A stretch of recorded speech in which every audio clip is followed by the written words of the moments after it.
চলতি বছরেই বদল এসেছে উচ্চ মাধ্যমিক পরীক্ষার নিয়মে। পুজোর আগেই অর্থাৎ সেপ্টেম্বর মাসে প্রথমবারের মতো সেমিস্টার পদ্ধতিতে পরীক্ষা শুরু হলো সোমবার অর্থাৎ আজ থেকে।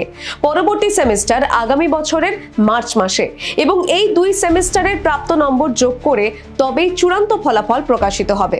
আজ প্রথম দিনের পরীক্ষা হয়েছে সকাল 10টা থেকে 11টা 15 মিনিট পর্যন্ত, অর্থাৎ সময়সীমা এই নতুন পরীক্ষার নিয়মে 1 ঘন্টা 15 মিনিট।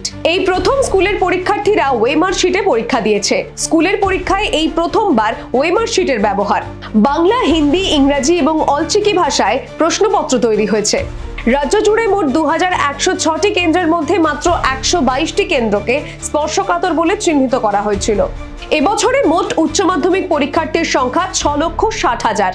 যারা এবছর এই সেমিস্টার সিস্টেমে পরীক্ষা দিচ্ছে তারা প্রত্যেকেই 2026 সালের উচ্চ মাধ্যমিকের পরীক্ষার্থী। সব মিলিয়ে নতুন নিয়মের এই পরীক্ষায় পড়ুয়া থেকে শুরু করে অভিভাবক সকলের মধ্যেই কিন্তু কৌতূহল এবং টেনশন দেখা দিয়েছে। তবে শিক্ষা দপ্তর আশাবাদী এই নতুন নিয়মে আগামী দিনে শিক্ষা দপ্তর আরো বেশি মজবুত হবে। Bureau report, the wall news.